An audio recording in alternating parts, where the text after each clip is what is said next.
कैसे हैं आप सब लोग। जैसे कि आप लोग को पता है कि हम लोग यहाँ पर CSCET के इकोनॉमिक्स के सारे टॉपिक्स कवर्ड कर रहे हैं और हम लोगों ने अभी तक demand, supply, elasticity of demand और नेशनल इनकम के भी 2 पार्ट्स कर लिए हैं। तो आज हम लोग का नेशनल इनकम का लास्ट पार्ट है जो कि हम लोग को आज कंप्लीट करना है। तो गाइस अगर अभी तक वो सब कुछ नहीं देखा है तो देखना चाहिए क्योंकि एग्ज़ाम काफ़ी पास है। तो स्टार्ट करते हैं हमारी आज की क्लास जिसमें हम लोग नेशनल इनकम का पार्ट 3 स्टार्ट करेंगे। गाइस नेशनल इनकम शुरू से देखना बहुत हेल्पफुल रहेगा, वरना ऐसे मज़ा नहीं आएगा बीच में से, क्योंकि मैंने पहले क्या किया था, बेसिक समझाया था, उसके बाद तीनों मेथड समझाए थे। तो जब तक अगर आप लोग को वो सब कुछ समझ में नहीं आया होगा तो यहाँ पे बिल्कुल मज़ा नहीं आने वाला। तो पहले वो ज़रूर जाके देखिएगा। तो कुछ अप्रॉक्स हमारा नेशनल इनकम कंप्लीट हो गया है, कुछ कुछ पार्ट रह गया है, तो कुछ वो जो हम लोग कर लेते हैं, कुछ की कॉन्सेप्ट्स रह गए हैं, वो स्टार्ट करते हैं। की कॉन्सेप्ट्स ऑफ नेशनल इनकम, पहला है gross domestic product at market price, इसको बोलते हैं GDP at MP, gross domestic product at market price. इसका मतलब हुआ, इसमें वर्ड यूज हो रहा है ग्रॉस, तो it refers to gross market value, क्योंकि मार्केट प्राइस पे है तो market value of all goods and service produce within the domestic territory of the country. मतलब ग्रॉस वैल्यू देखनी है अपन को गुड्स और सर्विसेज की, जो मार्केट वैल्यू है जो within a country produce हुई है। एक बार वापस देख लेते हैं। It refers to gross market value, मतलब ग्रॉस मार्केट वैल्यू मतलब अभी तक इसमें डेप्रिसिएशन का एडजस्टमेंट नहीं हुआ है। And services with in the domestic territory of the country, यहीं से पकड़ो ग्रॉस, यहीं से पकड़ो मार्केट वैल्यू, ठीक है। तो इसको 3 तरीके से हम लोग कैलकुलेट कर सकते हैं। It is calculated by 3 types है, फर्स्ट, सेकंड, थर्ड। 3 मेथड थे, तभी मैंने बोला पिछली वाली वीडियो देखो, बहुत हेल्पफुल रहेगी। 3 मेथड थे हमारा, value added method, expenditure method और इनकम मेथड। आप लोगों को पता है वैल्यू एडेड मेथड में हम लोग क्या कर रहे थे कि value of output minus value of input कर रहे थे। तो ऐसे करने से डायरेक्टली हमारा क्या आ रहा था, GDP एट MP आ रहा था, उसमें कोई एडजस्टमेंट करने की जरूरत नहीं थी, डायरेक्टली आ रहा था GDP एट MP। और एक्सपेंडिचर मेथड में हम लोग क्या कर रहे थे, सारे के सारे एक्सपेंडिचर ले रहे थे, consumption, investment, government, net export, सब कुछ ले रहे थे। तो उन सबको जो टोटल करके आ रहा था वो भी हमारा GDP एट MP ही आ रहा था, तो डायरेक्टली आ रहा था। लेकिन इनकम मेथड में हमारा आता NDP एट FC, क्या आ रहा था, NDP एट FC, जिसको हम लोग डोमेस्टिक इनकम भी बोलते हैं। तो NDP एट FC, अब ध्यान से सुनना, अगर मुझे N से G पे जाना है, नेट से ग्रॉस पे जाना है, नेट से ग्रॉस पे जाना है, तो क्या करूंगी मैं, डेप्रिसिएशन को दोबारा ऐड करूंगी। क्या करूंगी, डेप्रिसिएशन को दोबारा ऐड करूंगी। दूसरा टर्म, दोनों में DD है, वो GD था और ये ND है, PP तीनों में सेम होता है, GDP और NDP मैच हो गया। अब आता है फैक्टर कॉस्ट और मार्केट प्राइस। तो फैक्टर कॉस्ट से अगर मुझे मार्केट प्राइस पे जाना है तो प्लस नेट इनडायरेक्ट टैक्सेस आएगा। वापस बता देते एक बार, उससे आता है हमारा NDP एट FC, यहाँ पे आया हमारा, हमको चाहिए GDP एट MP। तो ग्रॉस नेट से ग्रॉस पे वापस जाना है तो क्या करूँगी, डेप्रिसिएशन प्लस करूँगी। दोनों का D सेम है, दोनों का P सेम है। तीसरा टर्म आता है, फोर्थ टर्म आता है फैक्टर कॉस्ट और मार्केट प्राइस। तो फैक्टर कॉस्ट से अगर आपको मार्केट प्राइस पे जाना है तो प्लस नेट इनडायरेक्ट टैक्सेस। दूसरी डेफिनेशन कंप्लीट हो गई है, gross domestic product at market price. अब आते gross domestic product at factor cost. Factor cost, आप लोग को पता है जो डोमेस्टिक इनकम होती है और हमारी नेशनल इनकम होती है वो फैक्टर कॉस्ट पे होती है, जब मार्केट प्राइस पे नहीं होती। तो वो देख लेते हैं। It refers to gross money value, वही आगे money value of all final goods and services produced within the domestic country territory of a country during a period of 1 year। मतलब यहाँ पे आपको मनी वैल्यू है, वहाँ पे क्या था, मार्केट वैल्यू था, क्योंकि यहाँ पे वो चीज़ है जो कि फैक्ट्री में अभी फैक्टर कॉस्ट पे है, जबकि वहाँ पे क्या था, मार्केट प्राइस था। यहाँ से टर्म पकड़ो क्योंकि MCQs में ऐसे ही बन के आएगा। मनी वैल्यू क्या है, फैक्टर कॉस्ट, वहाँ पे मार्केट वैल्यू क्या था, मार्केट कॉस्ट, ठीक है। अब वही 3 मेथड ले लेते हैं, value added method, expenditure method और income method. Value added method पे अपना क्या आता है, GDP at MP, GDP at MP, जो कि हमने सेकेंड वाली क्लास में पढ़ लिया था। GDP एट MP से अब अपन को क्या चाहिए, GDP एट FC चाहिए। तो GDP तो दोनों का सेम ही है, बस MP से FC पे जाना है।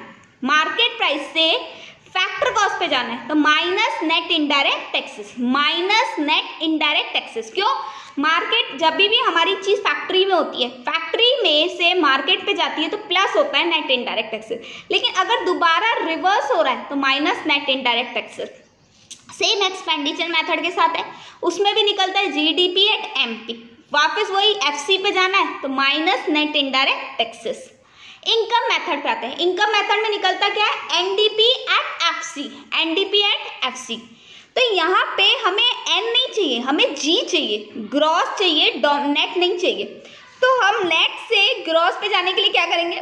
प्लस डेप्रिसिएशन, दोनों का है तो डी सेम, डोमेस्टिक सेम है, प्रोडक्ट सेम है, फैक्टर कॉस्ट सेम है, बस एक ही एडजस्टमेंट होगा, प्लस डेप्रिसिएशन। गाइस रटना मत, मेरी फर्स्ट क्लास देख लेना कैसे ग्रॉस से नेट पे जाते हैं तो क्या होता है, नेट से ग्रॉस पे जाते हैं तो क्या होता है।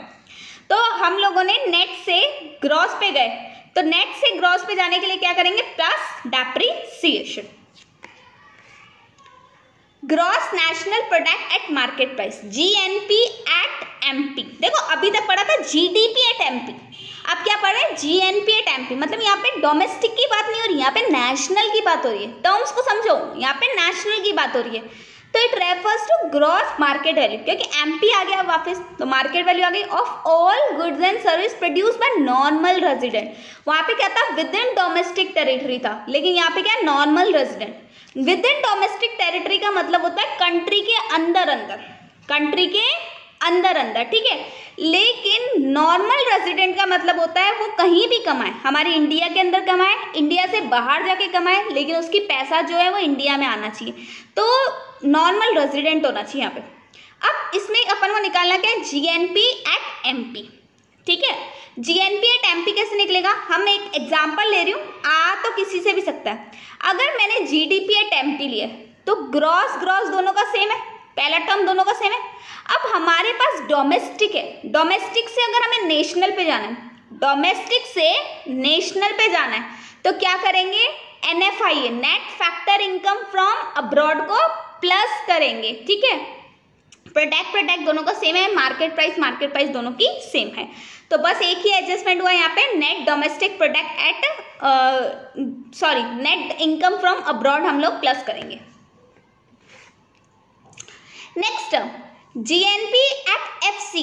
देखो पहले GNP at MP, GDP at MP लिया, फिर जीडीपी एट एफसी लिया, जीएनपी एट एमपी लिया, अब जीएनपी एट एफसी ले रहे हैं। तो it refers to money value, वहां पे क्या था? मार्केट वैल्यू, यहाँ पे क्या है? Money value of all final goods and service produce by normal resident. Normal resident मतलब हमारे रेजिडेंट हो गए, ठीक है। अब वो इंडिया में भी कमा सकते हैं और इंडिया के बाहर भी कमा सकते हैं। Of a country during a period of 1 year, 1 साल की निकलती है वैसे भी। अब जीएनपी एट एफसी कैसे निकलेंगे? मान लो आपके पास जीएनपी एट एफसी आपको निकालना है, आपके पास है जीएनपी एट एमपी है, तो दोनों का जीजी सेम है, एनएन सेम है, पीपी सेम है। मार्केट प्राइस से फैक्टर कॉस्ट पे जाना है तो क्या करेंगे? Minus net indirect taxes. क्या करेंगे? Minus net indirect taxes. और नेट इनडायरेक्ट टैक्सेस कैसे निकलता है? Indirect taxes minus subsidiary, indirect taxes minus subsidiary. तो यहाँ पे मैंने उन दोनों को भी ओपन कर दिया है।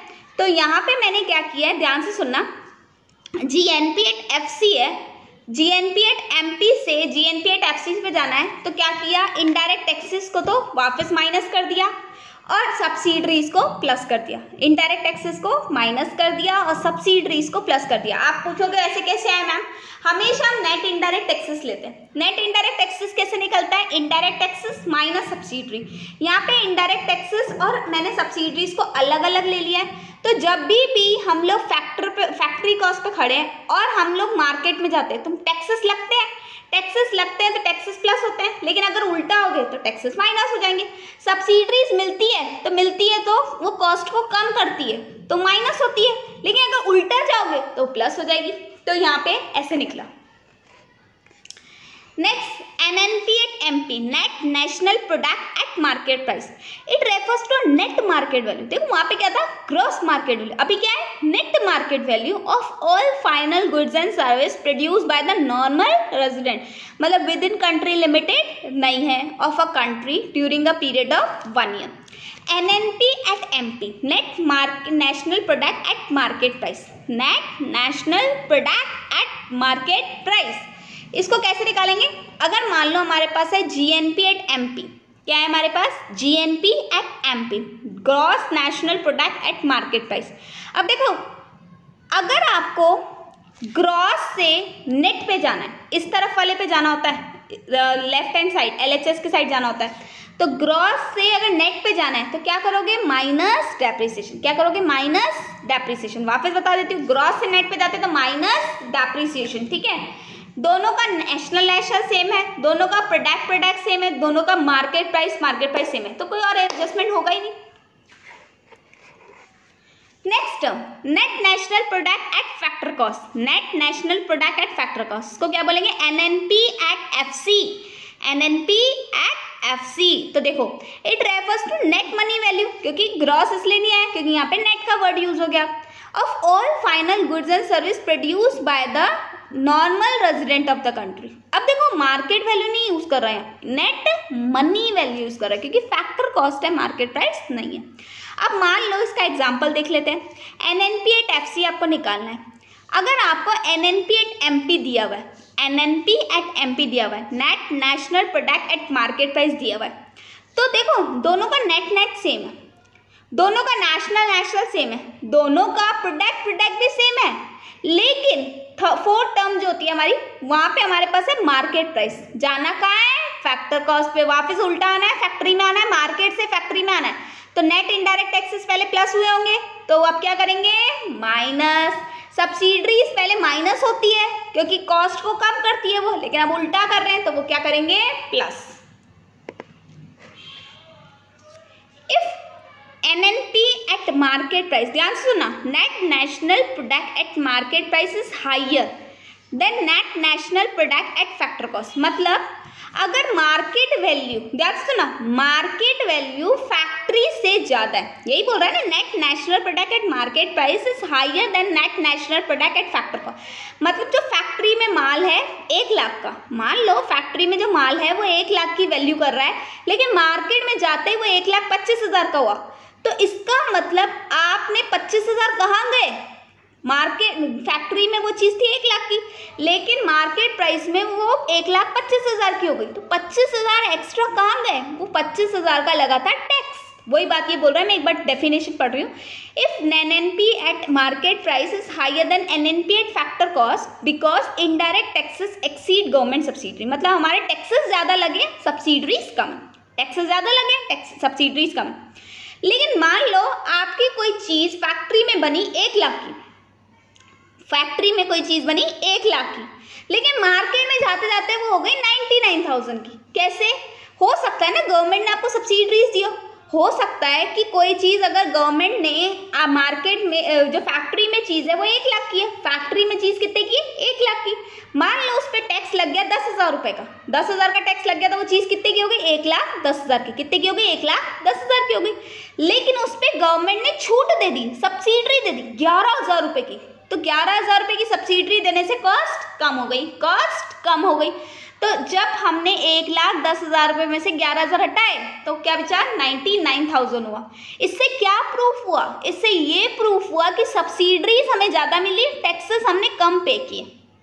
आप बोलोगे ऐसा भी होता है कि बेवकूफ़ों की तरह, मतलब ऐसा भी कुछ होता है क्या? नहीं, ऐसा होता है। ऐसा कब होता है? जब आप लोग ऐसी कोई प्रोडक्ट बना रहे हो जो हमारे नेशनल के लिए इंपॉर्टेंट है, लाइक डिफेंस इक्विपमेंट बना रहे हो, या आप ऐसी जगह कोई प्रोडक्शन कर रहे हो जहाँ पे बिल्कुल बंजर पड़ा है, SEZ एरिया में काम कर रहे हो, तो वहाँ पे आपको बहुत सारी सब्सिडीज मिलती हैं। तो देख लेते हैं, net national product at market price can be less at net national product at factor cost. मतलब फैक्ट्री में चीज़ थी 1 लाख की, मार्केट में आते आते 99,000 की। गाइस, यहाँ पे प्रॉफिट को कंसीडर नहीं किया जाता, इसलिए ये मत सोचना कि आपने अपना प्रॉफिट नहीं जोड़ा क्या, वो सब कुछ कंसीडर नहीं किया जाता। इकोनॉमिक्स में प्रॉफिट को एकदम से साइड पे रख देते हैं, वो अकाउंट्स में देखा जाता है। तो government subsidies exceed net indirect taxes, मतलब इनडायरेक्ट टैक्सेस हमारे लगे थे 10,000 के, सब्सिडीज मिली 11,000 की। इससे ये प्रूफ हुआ कि सब्सिडीज ज़्यादा मिली और डायरेक्ट इनडायरेक्ट टैक्सेस कम लगे। एक बार वापस क्विक रिवाइज कर लेते हैं क्योंकि ये क्वेश्चन आ सकता है। अगर फैक्ट्री कॉस्ट ज्यादा है, मार्केट प्राइस फैक्ट्री कॉस्ट कम है और मार्केट प्राइस ज्यादा है, फैक्ट्री कॉस्ट कम है, मार्केट प्राइस ज्यादा है, फैक्ट्री कॉस्ट थी 1 लाख, मार्केट प्राइस है 1,25,000, तो क्या लगा है, इनडायरेक्ट टैक्सेस ज्यादा होंगे, सब्सिडीज कम होगी।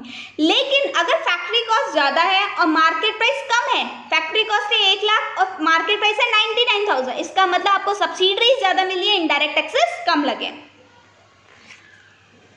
यहाँ पे हमारा जीएनपी वाले और नेट डोमेस्टिक वो सारे टर्म्स कंप्लीट हो गए। कोई भी टर्म आ जाए आप लोग निकाल सकते हो, कोई भी क्वेश्चन आ जाए आप लोग इजीली निकाल सकते हो।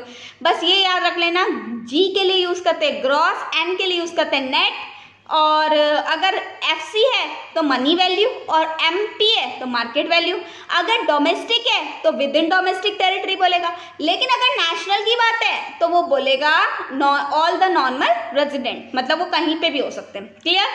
अब आते हैं हमारी न्यू टर्म्स में, प्राइवेट इनकम। उससे पहले अपना दिमाग बिल्कुल शांत कर लो एक बार, क्योंकि नया टर्म है। तो स्टार्ट करते हैं। हाँ, प्राइवेट इनकम क्या होती है? प्राइवेट इनकम वो इनकम होती है जो एक इंसान को बच के मिलती है, एक इंसान को बच के मिलती है। कैसे? एक बार टर्म पढ़ लेते हैं फिर एग्जांपल लेते हैं। It refers to the income which accrue to private sector from all the sources within the domestic territory within and outside the country. मतलब चाहे इंडिया से मिली हो चाहे इंडिया के बाहर से मिली हो, जो भी इनकम प्राइवेट सेक्टर को बचती है उसको क्या बोलोगे? प्राइवेट इनकम बोलोगे। जो भी इनकम प्राइवेट सेक्टर को बचती है वो क्या हो गई? प्राइवेट इनकम हो गई। अब इसमें क्या इंक्लूड कर रहे हैं? Factor income. फैक्टर इनकम वो इनकम होती है जो आपने कमाई।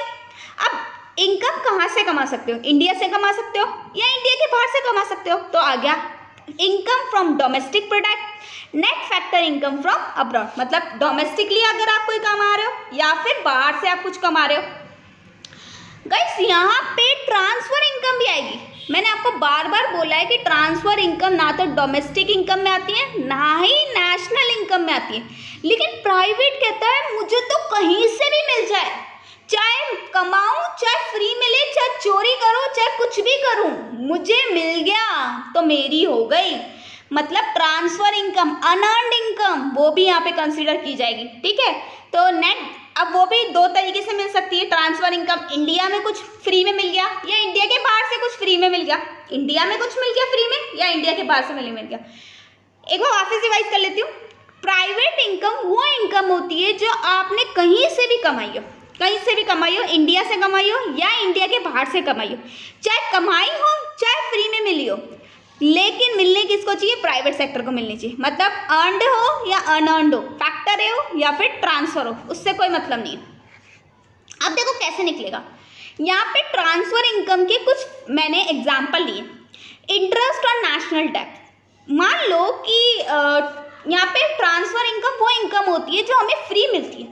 अब फ्री कैसे मिल सकती है? इंटरेस्ट ऑन नेशनल डेट, मतलब आपने कहीं पे सेविंग बॉन्ड्स ले रखे हो, नेशनल सेविंग सर्टिफिकेट हो, ये फ्री में मिलते हैं और इनमें कुछ इंटरेस्ट मिल रहा है तो वो भी आपका फ्री हुआ। ठीक है।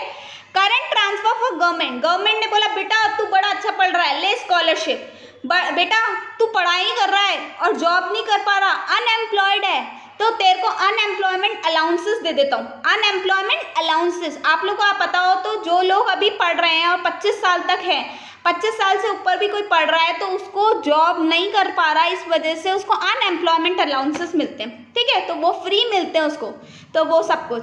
Net current transfer from rest of the world, कहीं से भी फ्री में मिल रहा है, मेरा भाई बाहर कमा रहा है, बाहर से मुझे गिफ्ट भेज रहा है, वो भी आएगा, मतलब फ्री में मिलना चाहिए कहीं से भी। ये एग्जाम्पल है। Interest on national debt, interest on national debt क्या होता है? जैसे कि आपने कोई बॉन्ड्स है और उस पर आप लोगों को इंटरेस्ट मिल रहा है। ठीक है, गवर्नमेंट ने फ्री में दिया या बाहर से कुछ फ्री में मिला। अब बाहर से, बाहर की गवर्नमेंट भी दे सकती है और बाहर आपके कोई भाई बहन रिलेटिव्स जो भी है, फ्रेंड्स है, वो दे रहे। आ जाओ कैसे कैलकुलेट करते हैं। तो सबसे पहले national income at factor cost आपको दी हुई है। ठीक है, net national income at factor cost आपको दी हुई है। Private income is equals to net national income at factor cost, ये दी हुई है आपको। अब फैक्टर इनकम तो है इसमें ऑलरेडी, ट्रांसफर और कर लो, तो प्लस ट्रांसफर पेमेंट्स, थोड़ा सा इधर उधर हो गया, ध्यान से देख लेना। ट्रांसफर पेमेंट्स प्लस क्या करा हमने? Transfer payments. फिर इंटरेस्ट ऑन पब्लिक डेप्ट अभी बता था, नेशनल डेप्ट, वही हो जाएगा, minus social security. Social security क्या होता है? लाइक गाइस ध्यान से सुनना, यहाँ पे net national income at factor cost में पब्लिक सेक्टर भी है और प्राइवेट सेक्टर भी है, दोनों का कैलकुलेट किया। फिर ट्रांसफर इनकम हमने किसकी ली? प्राइवेट सेक्टर की ली। ट्रांसफर इनकम में और कुछ गवर्नमेंट ने हमें पब्लिक डेप्ट पे हमने इंटरेस्ट दिया तो वो ले लिया, तीन चीजें ले ली, पूरे नेशनल इनकम फैक्टर कॉस्ट पे, ट्रांसफर इनकम किसकी? प्राइवेट सेक्टर की, और गवर्नमेंट ने कुछ फ्री दिया हमें वो भी दे दिया। लेकिन अगर उसमें से हम लोग कुछ सोशल सिक्योरिटी कर देते, मान लो पेंशन, हम लोगों ने पीपीएफ करा दिया या फिर हम लोगों ने कोई हेल्थ इंश्योरेंस करा दिया, मतलब कुछ भी आप लोगों ने जो कि गवर्नमेंट सेक्टर को दे दिया, वो माइनस हो जाएगा। Profit and surplus of public undertaking, क्योंकि यहाँ पे प्राइवेट इनकम बात कर रहे, पब्लिक इनकम नहीं बात कर रहे, पब्लिक सेक्टर गवर्नमेंट सेक्टर नहीं आएगा, तो इसमें से दो चीजें हट गई, सोशल सिक्योरिटी और profit and surpluses of public sector. देखो नीचे मैंने सोशल सिक्योरिटी के एग्जांपल भी दिए, पीएफ, लाइफ इंश्योरेंस।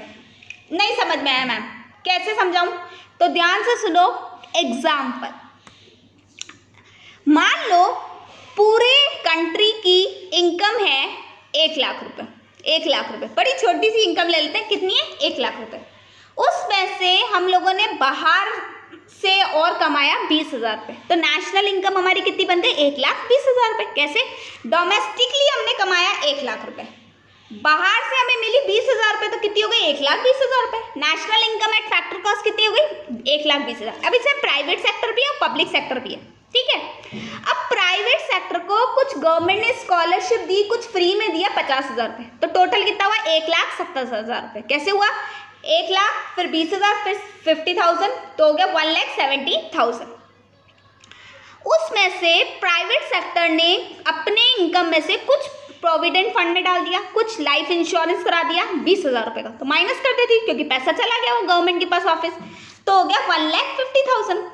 1,50,000 में भी जो आपने स्टार्टिंग में नेशनल इनकम ली थी एट फैक्टर कॉस्ट, उसमें प्राइवेट और पब्लिक दोनों था, तो पब्लिक वाले को हटा दो। मान लो पब्लिक वाले का था 80,000 रुपीज़, तो 1,50,000 में से फिर 80,000 और हटा दो, तो कितना बचा? 70,000। वो होगी प्राइवेट इनकम। इसमें प्राइवेट सेक्टर की लेंगे पहली बात, दूसरा दोनों लेंगे अर्नड या अनअर्नड, ठीक है, वो सब कुछ लेंगे, और जो भी वो लोग खर्चा कर रहे हैं, मतलब सोशल सिक्योरिटी वगैरह जो गवर्नमेंट के पास वापस जा रहा है, वो माइनस कर देंगे। हाँ, प्राइवेट इनकम वो इनकम थी जो हमने कमाई, प्राइवेट इनकम वो इनकम थी जो प्राइवेट सेक्टर ने कमाई। अब प्राइवेट सेक्टर भी क्या करेगा? उसमें से टैक्स चुकाएगा। ध्यान से सुनना, प्राइवेट इनकम वो इनकम थी जो प्राइवेट सेक्टर को मिली, चाहे फैक्टर मिली चाहे ट्रांसफर मिली, सब कुछ मिला के प्राइवेट इनकम वो बनी। अब उस प्राइवेट इनकम में से भी हम लोग क्या करते हैं, मान लो रिलायंस की इनकम आप लोगों ने निकाली 50,000 रुपीज़। क्या निकाली? 50,000, बड़ी छोटी है, चलो 500 करोड़ कर लेते हैं, 500 करोड़ रुपए निकाले। अब उसमें रिलायंस की फैक्टर इनकम भी आ गई, ट्रांसफर इनकम भी आ गई, सारे पब्लिक सेक्टर हटा दिए, सोशल सिक्योरिटी हटा दी, सब कुछ हटा के 500 करोड़ रुपए रिलायंस को बच गए। अब 500 करोड़ में से भी रिलायंस क्या करेगा? खुद के पास रख लेगा सारे 500 करोड़? नहीं, प्राइवेट इनकम है, अभी तो कंपनी की इनकम, खुद की बनाने के लिए पहले वो टैक्स चुकाएगा। क्या चुकाएगा? टैक्स चुकाएगा। टैक्स चुकाया, मान लो उसने 100 करोड़ का, कितने का? 100 करोड़ का, तो 500 करोड़ में से जो उसने कॉर्पोरेट टैक्स चुकाया 100 करोड़ का, तो बच्चे कितने? 400 करोड़। 400 करोड़ हो गए। क्या वो 400 करोड़ पूरे पब्लिक में बांट देगा? आप लोग अकाउंट्स बहुत अच्छे से पढ़ते हो, 500 करोड़ जो हम कमा रहे हैं उसमें से 100 करोड़ का अगर टैक्स चला गया, तो क्या वो 400 करोड़ पूरे पब्लिक को बांट देगा क्या एज अ डिविडेंड? नहीं बांटेगा ना एज अ डिविडेंड। वो क्या करेगा? कुछ पैसा रिटेन्ड रखेगा, अनडिस्ट्रीब्यूटेड प्रॉफिट का रखेगा, क्योंकि अगर इन फ्यूचर उस कंपनी को पैसे की जरूरत पड़ गई तो ऐसे में 400 करोड़ में से 150 करोड़ उसने मान लो रिटेन अर्निंग रख दी सॉरी, रिटेन अर्निंग कितनी रख दी उसने? 150 करोड़। तो बचे कितने?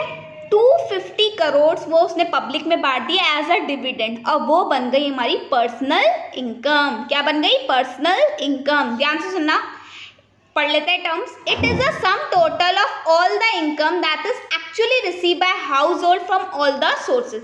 सारे सोर्सेज से जो जो हाउस होल्ड को इनकम हुई वो क्या हुई, पर्सनल इनकम हुई। मतलब वही चाहे आप लोग की फैक्टर इनकम हो चाहे ट्रांसफर इनकम हो।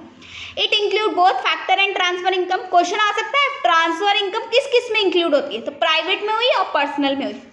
इट डज नॉट इंक्लूड, इसमें से क्या हटाया हम लोगों ने, कॉर्पोरेट टैक्सेस बता दिया मैंने आपको, टैक्स चुकाता है, और रिटेन अर्निंग। तो पर्सनल इनकम कैसे बनी, प्राइवेट इनकम माइनस टैक्सेस, कौन से taxes, corporate taxes, direct taxes, minus retain earning, और इस रिटेन अर्निंग को अनडिस्ट्रीब्यूटेड प्रॉफिट भी बोला जाता है। अब ध्यान से सुनना, जो पब्लिक के पास आया, पब्लिक के पास कितना आया था, 250 करोड़। क्या आया था, 250 करोड़, ठीक है, रिलायंस ने जो बांटा था। क्या पब्लिक उसको सारा खर्च कर देगी, सारा खर्च कर देगी, या कुछ सेविंग करेंगे और कुछ खर्च करेंगे, उसको बोलते हैं पर्सनल डिस्पोजेबल इनकम। क्या बोलते हैं, पर्सनल डिस्पोजेबल इनकम। अब कैसे आया, ध्यान सुना, रिलायंस ने अपनी तरफ से पब्लिक को बांट दिए 250 करोड़। कैसे आया था 250 करोड़, 400 में से 100 का टैक्स चुकाया था और 50 करोड़ का उसने 150 करोड़ का रिटेन करा था। तो जो 250 करोड़ बच गए वो पब्लिक में उसने बांट दिया। अब पब्लिक क्या करेगी, पब्लिक, रिलायंस ने तो बांट दिए, लेकिन पब्लिक के लिए वो क्या हुआ, इनकम हो गई। पब्लिक के लिए क्या हो गया, वो इनकम हो गई, और इनकम पे इनकम टैक्स तो चुकाना ही पड़ेगा। तो 250 करोड़ में से 250 करोड़ में से भी पब्लिक क्या करती है, कुछ पैसा गवर्नमेंट को एज अ टैक्स देती है। मान लो 50 करोड़ का टैक्स गया, तो पब्लिक के पास बचा कितना, 200 करोड़। क्या गवर्नमेंट को हम सिर्फ टैक्स के रूप में पैसा देते हैं, कभी कभी हम लोग क्या करते हैं, ब्रेक्स करते हैं रूल, जिससे हमारा क्या लग जाता है, कुछ अलग से टैक्सेस लग जाते हैं। लाइक आप लोगों ने हेलमेट नहीं पहना तो वो लग गया, कभी आपको कोई लाइसेंस की ज़रूरत पड़ती है तो उसमें भी गवर्नमेंट पैसा लेती है। तो जो भी पैसा गवर्नमेंट हाउस होल्ड से ले रही है वो सब कुछ हटा दो। मान लो 50 करोड़ का टैक्स गया और 20 करोड़ का क्या हुआ, और भी चीज़ें छोटी मोटी गवर्नमेंट ने लोगों से खरीद ली, ठीक है, ले ली, मतलब टैक्स के रूप में ले ली। तो बचा कितना लोगों के पास खर्च करने के लिए, क्या पूरा 250 करोड़ लोग खर्च करेंगे, नहीं, 250 में से 50 का तो गया टैक्स, बचा 200 में से भी 20 करोड़ का गया जो एक्स्ट्रा फाइन वगैरह बचता है, तो बचा 180 करोड़। इस 180 करोड़ का पब्लिक क्या करेगी, या तो खाएगी या सेव करेगी या दोनों कर सकती, जो भी करे, वो होती है पर्सनल डिस्पोजेबल इनकम, जिस पे किसी का रोक टोक नहीं है, ये क्या करेंगे वो लोग खर्च कर सकते हैं। तो देख लेते हैं, it refers to that part of personal income. ये किससे आया, पर्सनल इनकम। ध्यान से ना, पहले आया प्राइवेट इनकम, प्राइवेट को बनाया पर्सनल, पर्सनल से बनाया personal disposable. Personal income which is actually available at the disposable of house hold, जो एक्चुअली में खर्च करने के लिए पड़ी है। इसमें से क्या हटाया, हमने पर्सनल टैक्स हटाया। टैक्स किस रूप में लेते हैं, इनकम टैक्स, हाउस टैक्स। अब हाउस टैक्स नहीं लगता, लेकिन एक एग्जांपल मैंने दे दिया। Miscellaneous receipt from government, like fee ले ली गवर्नमेंट ने, कोई फाइन ले लिया, वो सब कुछ हटा दिया। गाइस ध्यान से सुनना, पर्सनल डिस्पोजेबल इनकम निकालने का दूसरा तरीका भी है। एक तो तरीका ये हुआ, प्राइवेट इनकम में से हम लोगों ने टैक्सेस हटाया और अदर रिसिट जो गवर्नमेंट की वो हटा दी। एक दूसरा तरीका है पर्सनल डिस्पोजेबल इनकम निकालने का, कि जो भी हम खाते हैं, मतलब कंजप्शन करते हैं, और जो भी सेव करते हैं, दोनों को प्लस कर दो, वो भी तो पर्सनल इनकम हुई। क्योंकि पर्सनल इनकम का मतलब जो हमारे पास बची, तो बची हुई इनकम का हम दो हिस्से करते हैं, या तो कंज्यूम करेंगे या फिर सेव करेंगे। तो कंजप्शन प्लस सेविंग बन के भी तो पर्सनल इनकम डिस्पोजेबल इनकम हो गई। पर्सनल डिस्पोजेबल इनकम कैसे हो गई, कंजप्शन प्लस सेविंग। अब आते हैं हमारा नेक्स्ट टर्म, रियल इनकम। क्या आते हैं, रियल इनकम। ध्यान से सुनना, real income is national income express in term of general level of prices of a particular year base taken as base. हमारे 3 टर्म्स कंप्लीट हो गई, वापस एक बार देख लेना, प्राइवेट इनकम, पर्सनल इनकम और personal disposable income.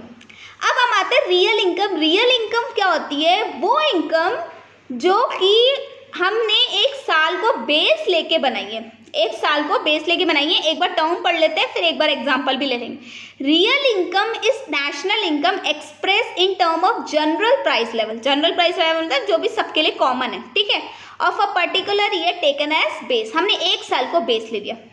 National income is the value of goods and service produce as express in terms of money at current price. मतलब जो भी हम नेशनल इनकम निकालते हैं वो हर साल निकालते हैं, और हर साल क्या होता है, करंट प्राइसेस पे वो निकलती है।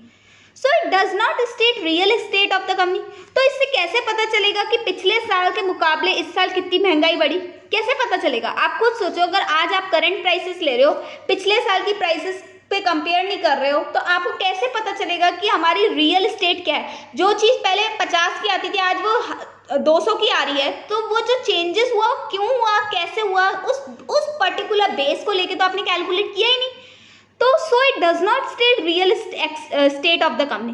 जो नेशनल इनकम बताते हैं वो करंट वैल्यू पे बताते हैं, और करंट वैल्यू पे बताने की वजह से वो रियल स्टेट नहीं बता रहा हमारी कंट्री की। तो रियल नेशनल इनकम निकालने के लिए हम क्या करेंगे? National income eight current price, national income eight current price, ठीक है। जो आज की नेशनल इनकम, मान लो आज की नेशनल इनकम कितनी है? 100 करोड़, ठीक है। नेशनल इनकम आज की कितनी है? 100 करोड़। उसको मल्टीप्लाई करेंगे बेस ईयर इंडेक्स से। बेस ईयर इंडेक्स मतलब जिससे हमें कंपेयर करना है, जिससे हमें कंपेयर करना है, divided by current year index, divided by current year index. ये फॉर्मूला याद कर लेना, ज़्यादा से ज़्यादा यही पूछेगा। वापस बता देती हूँ, करंट ईयर नेशनल इनकम ऊपर है तो करंट ईयर इंडेक्स नीचे होगा। करंट ईयर नेशनल इनकम ऊपर है तो करंट ईयर इंडेक्स नीचे, multiply by base year index. अगर आपको इसको जो निकालोगे वो 100 किसके बराबर होगा? जो बेस ये करंट ईयर इंडेक्स होगा वो 100 के बराबर होगा। पर कैपिटा इनकम, नया टर्म है, ध्यान से सुनना। Per capita income, per capita income का मतलब था पर पर्सन कितने कितने रुपए लोगों को मिले। लाइक हमारी नेशनल इनकम है 100 करोड़ और हमारी आम जनता है 1000 लोग है। हमारी नेशनल इनकम कितनी है? 100 करोड़ और हमारी आम जनता कितनी है? 1000 लोग है। तो 100 डिवाइडेड बाय 1000, 0.1 करोड़ एक पर्सन की इनकम हो जाएगी, जो कि कभी हुई नहीं इंडिया की, ठीक है। तो उसको बोलते हैं पर कैपिटा इनकम, मतलब total national income divided by population, total national income divided by population, तो पर पर्सन इनकम निकल जाएगी। तो average income of the people of a country in a particular year, एक पर्टिकुलर ईयर पे एक average income हम लोगों ने निकाली, मतलब एवरेज पर पर्सन इनकम निकालना, उसको बोलते हैं per capita income. Per capita income example है 2018 की क्या होगी? तो 2018 के लिए हम क्या करेंगे? नेशनल इनकम ऑफ 2018, ठीक है, divide by population of 2018। National income of 2018 divide by population of 2018, आ गया ना पर पर्सन इनकम। लेकिन अगर इसी को रियल टर्म्स में निकालना हो, रियल पर कैपिटा, तो रियल इनकम ले लो। अगर आपको रियल में निकालना है तो रियल ले लो। तो रियल पर कैपिटा इनकम कैसे आएगी? Real national income of 2018 divide by population of 2018। तो real national income for 2018 divide by population for 2018, आ गया। This concept enable us to know the average income and standard of living of the people। मतलब इससे ये पता चलता है कि पर पर्सन इनकम कितनी है हर कंट्री के पर पर्सन के हिसाब से, और ऐसे में वो लोग कैसे जी रहे हैं। मतलब अगर किसी कंट्री है लाइक इंडिया है, उसमें अगर पर पर्सन इनकम बहुत कम आ रही है, इसका मतलब इंडिया में लोगों का स्टैंडर्ड ऑफ लिविंग बहुत डाउन है। अगर यूएस से उनकी पर पर्सन इनकम बहुत अच्छी आ रही है, तो इसका मतलब उनका स्टैंडर्ड ऑफ लिविंग बहुत अच्छा है। तो इससे हमारा स्टैंडर्ड ऑफ लिविंग पता करता है। लेकिन एक बात बताओ, इंडिया में इतनी पॉपुलेशन है, क्या सबको इनकम बराबर मिल रही है क्या? इंडिया में जो इतनी पॉपुलेशन है 133 जो बोलते हैं करोड़ जो पॉपुलेशन है, तो क्या सबको इनकम बराबर मिल रही है? बिल्कुल नहीं मिल रही इनकम बराबर, किसी की ज़्यादा है किसी की कम है। तो आप टोटल में से अगर टोटल नेशनल इनकम को अगर टोटल पॉपुलेशन से डिवाइड करोगे तो इसका मतलब तो ये सब बराबर है। लेकिन क्या यहाँ पे सब बराबर है? बिल्कुल बराबर नहीं है। क्या ये मान लो अगर पर पर्सन इनकम हमारी 50,000 रुपये आ रही है, तो क्या सबको 50,000 मिल रहे हैं? बिल्कुल नहीं मिल रहे। कई लोग ऐसे हैं जो 10,000 कमा रहे, कई लोग ऐसे वो भी नहीं कमा रहे। तो फिर क्या ये जो कॉन्सेप्ट है वो अपन इस पर रिलाय कर सकते हैं? डेटास बता रहा है कि पर पर्सन इनकम 50,000 रुपये है इंडिया की, क्या है क्या रियल में? नहीं, क्योंकि ये रिलायबल नहीं है, क्योंकि किसी की इनकम बहुत ज़्यादा है, किसी की इनकम बहुत कम है, और ये जो डिफरेंस है वो उस वजह से हम लोग इक्विवेलेंसी नहीं रख सकते। तो यही पॉइंट नंबर 5 बता रहा है हमारा, but it is not very reliable because in every country due to unequal distribution of national income a major portion goes to richer section. मतलब जो ज़्यादा पोर्शन है, जो ज़्यादा इनकम है, वो कई रिचर सेक्शन ले गए ऑफ द कंट्री, एंड दस income receive by the common man is lower than per capita income. और जो कॉमन मैन है वो बेचारे 4, 5, 10,000 रुपये कमा रहे हैं, उसके बावजूद भी उनकी पर कैपिटा इनकम 50,000 रुपये आ रही है। तो वो बहुत गलत कॉन्सेप्ट है और इस पर अपन रिलाय नहीं कर सकते। तो गाइस हमारा आज का नेशनल इनकम का पूरा चैप्टर कंप्लीट हो गया है। आप लोग को ये सब देखना है क्योंकि एग्जाम काफ़ी पास है, तो अच्छे से रिवीजन हो जाएगा। और अगर आप लोगों को मेरी वीडियोस अच्छी लग रही है तो आप लोग को भी पता है क्या करना है, लाइक करना है, शेयर करना है एंड सब्सक्राइब द चैनल।